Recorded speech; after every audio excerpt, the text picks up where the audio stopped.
আমরা এখানে সমবেত হয়েছে একটা ছোট্ট একটা আবেদন নিয়ে, মানে এটা একটা খুব ক্ষুদ্র একটা বিষয় আমার কাছে মনে হয়, কারণ যার স্থান যেখানে সে যদি সেই স্থানটা না পায় তাহলে কিভাবে হয়।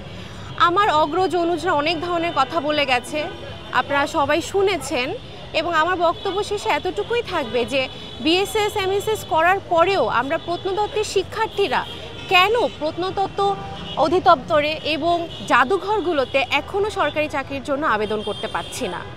শুধুমাত্র এতটুকুই আমাদের চাওয়া, এতটুকুই পাওয়া, মানে এতটুকু দিলেই আমরা খুশি। আমাদের সবাই সব কিছু বলে গেছে, আমি মনে করি না অতিরিক্ত করে বা এক্সট্রা করে আমাকে আর কিছু বলতে হবে। খুবই ছোট একটা বিষয়, ছোট একটা আবেদন, এটাকে আমার মনে হয় যে আমাদের আবেদনটাকে রাখা হবে শেষ পর্যন্ত। সরি, এটা তো ও শেষ করবে।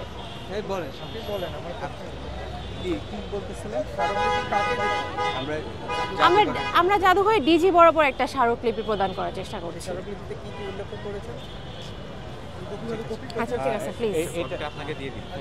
সংস্কৃতির বিভিন্ন বিষয়গুলো নিয়ে গবেষণা করা হয় এবং এই রিলেটেড সংরক্ষণ ও প্রদর্শনের ক্ষেত্রে বিভিন্ন নিয়োগ দেওয়া হয়, কিন্তু আমরা এই রিলেটেড হেরিটেজ এবং প্রত্নতাত্ত্বিক বিভিন্ন সম্পর্কিত বিভিন্ন বিষয় নিয়ে পড়াশোনা করার পরেও আমরা এইসব জায়গায় যেভাবে দেশকে সার্ভিস দিতে পারতেছি না, সেইভাবে এই সাবজেক্ট পড়ার পর আমরা চাকরির ক্ষেত্রেও নিজেদেরকে প্রতিষ্ঠিত করতে পারতেছি না।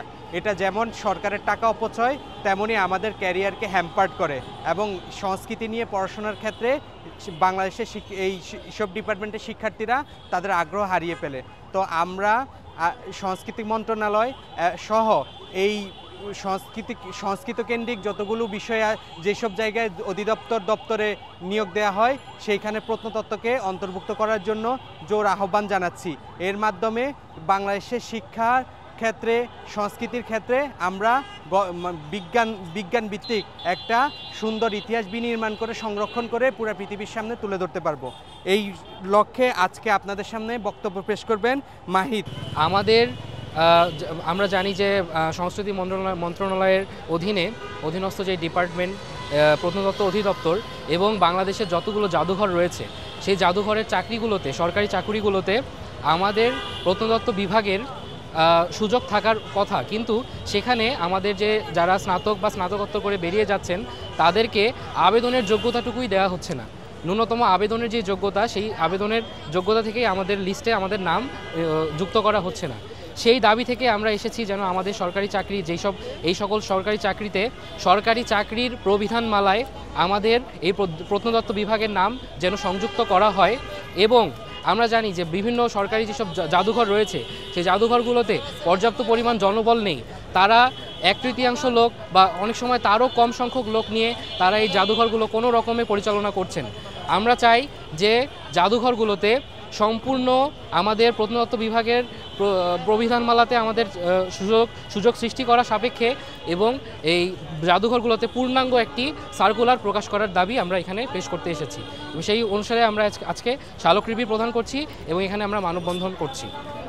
শিক্ষার্থী প্রত্নতত্ত্ব বিভাগে প্রত্নতত্ত্ব বিষয়ে পড়াশোনা করার পরও আমরা দেশের যে প্রত্নতত্ত্ব বিষয়ক যে ক্ষেত্রগুলো আছে সেই ক্ষেত্রগুলোতে কাজ করার সুযোগ পাচ্ছি না। আরেকটা ব্যাপার হচ্ছে বস্তুগত নিদর্শনের মাধ্যমে ইতিহাস চর্চা বা বস্তুগত নিদর্শনের আলোকে শুদ্ধ ইতিহাস চর্চার লক্ষ্যকে সামনে রেখেই জাহাঙ্গীরনগর বিশ্ববিদ্যালয়ে প্রত্নতত্ত্ব বিভাগে যাত্রা শুরু, কিন্তু যাত্রা শুরুর আজকে 35 বছর হয়ে গেল। প্রত্নতত্ত্ব বিষয়ক ইতিহাস ঐতিহ্যকে সংরক্ষণ করার মতো যথেষ্ট জ্ঞান রাখার মতো জনবল তৈরি হলেও আমাদের একটি দুর্ভাগ্য যে হচ্ছে আমরা এই দক্ষ জনবলকে রাষ্ট্রের কাজে লাগাতে পারছি না। আমরা জানি আমাদের ইতিহাস এবং ঐতিহ্য অনেক সমৃদ্ধ, আমাদের সমৃদ্ধ ইতিহাস ঐতিহ্য থাকার পরেও সে আমাদের যে ইতিহাস এবং ঐতিহ্যকে সংরক্ষণ করা এবং সেইটা বিশ্বের দরবারে তুলে ধরার মতো যেই জ্ঞান এবং যেই কাঠামো থাকার কথা সেই কাঠামো আমরা আমাদের রাষ্ট্রে পরিলক্ষিত করছি না। এর একমাত্র কারণ হচ্ছে রাষ্ট্রে দক্ষ জনবলের অভাব রয়েছে আমরা মনে করি।